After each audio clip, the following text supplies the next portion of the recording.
Hello, I'm Liz Zorab and this is Byther Farm. And it's jolly wet and windy today. And although I'm smiling because if I don't smile, I'm going to cry.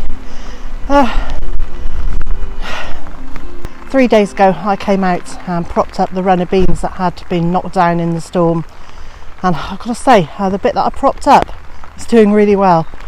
They're standing up, well, supported, but the other end of the row of runner beans has completely collapsed. These are the supports that I put in,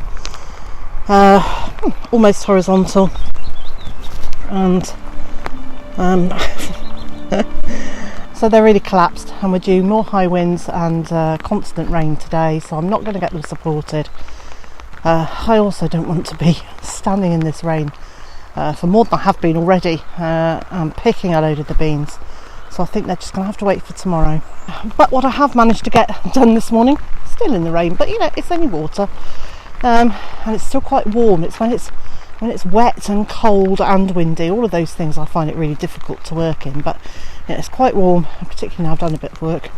And what I've managed to do is, this is one of the beds that had sweet corn in it, so I've hoed off all the weeds and I've covered it in a layer of bedding from the chicken condo.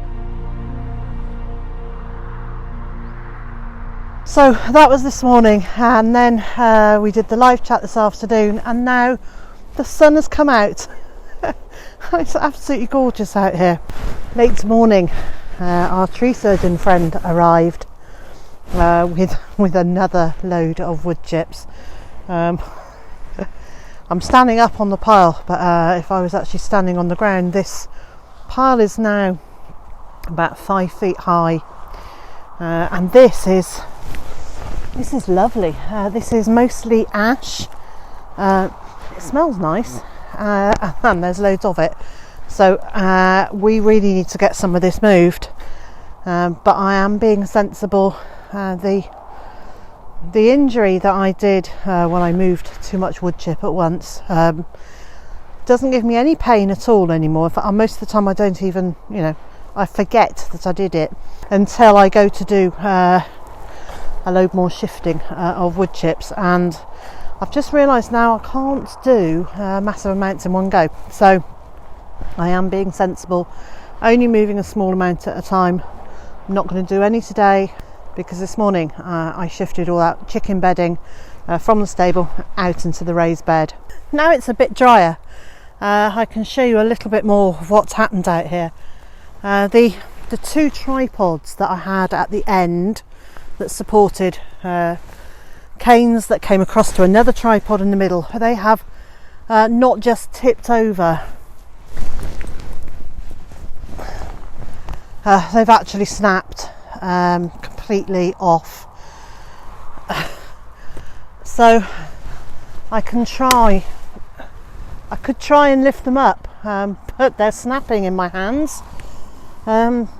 These hazel poles are now, well, we've had them for about 3 years. I wouldn't have expected them to have got this brittle, but this summer has been so dry. I think it's just dried everything out completely. It's just, well, it is what it is. So the beans are very much flat on the floor. Well, that obviously you can see they're not completely flat, but this should be up here at about 6.5 to 7 feet high, and this is where they are. So what I think I'm probably going to do is just harvest as many of these as look absolutely ready. I thought they still needed a little bit more time to get full. Yeah, these aren't as big as I'd like them to be, but this is better than nothing. And sometimes you just have to work with what you've got. Well, actually, all the time, you just have to work with what you've got. So, you know, they're going to supply us with food. That's not a problem.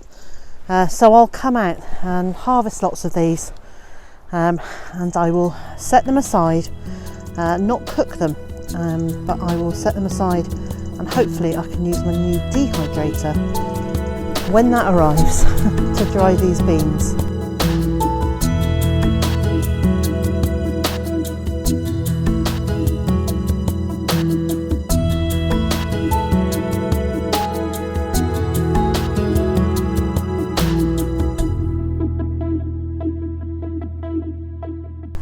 Now what I don't want to do is harvest so many beans at one time that I can't process them that night. So I know that Mr. J and I will be sitting down and watching a bit of telly this evening. So while we're watching telly, I will have the beans with me, and I can take the beans out of their pods and get them ready to start drying them. And I've learnt that one bucketful is about as much as I want to be doing in any one evening, but it can be full, and this one still has plenty of space in it.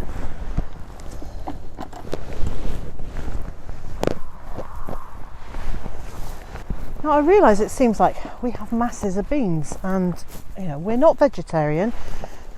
We eat all sorts of meat. We're not huge fish fans, but I do like putting beans into food. So even if I'm making something like a spaghetti bolognese or a shepherd's pie, so you know, a meal with minced beef in it. I've just found my gloves, which I'd left out here in the rain, and are no doubt now full of earwigs. I will take those in and get them dried. So even if I'm making something like spaghetti bolognese or a shepherd's pie, anything with minced beef in it, or minced pork, or whichever meat, I like to add beans into that mixture as well. So if I've got half a pound of meat, I add probably 1.5 pounds of vegetables in with it, or even more. And then it allows that half pound of meat to stretch through several meals. You know, because there's no point in wasting our resources. It makes more sense financially.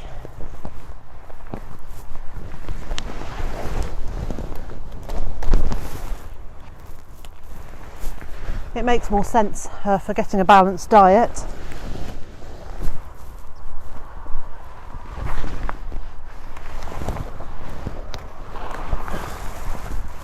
And to me, it makes more sense to eat what we grow in preference to things that we buy in.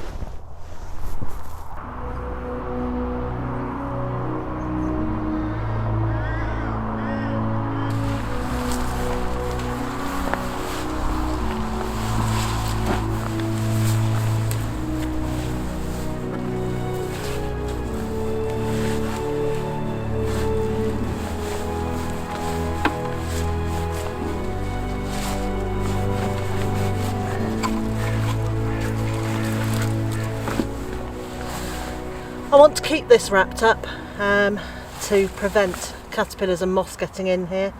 They are still around. I've noticed when it's not raining, there are still plenty of white cabbage butterflies around, and that would imply to me that the moths will be around at night.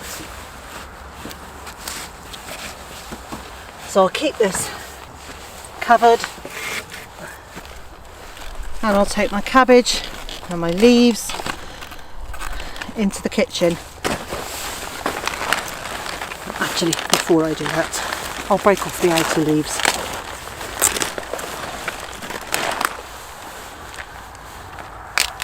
Eject some of the slugs that are in it. So there we go. It's not huge, but plenty for us. And so, wherever you are in the world and whatever you've got planned for today, I hope it's a good one. And I also hope you'll join me again tomorrow.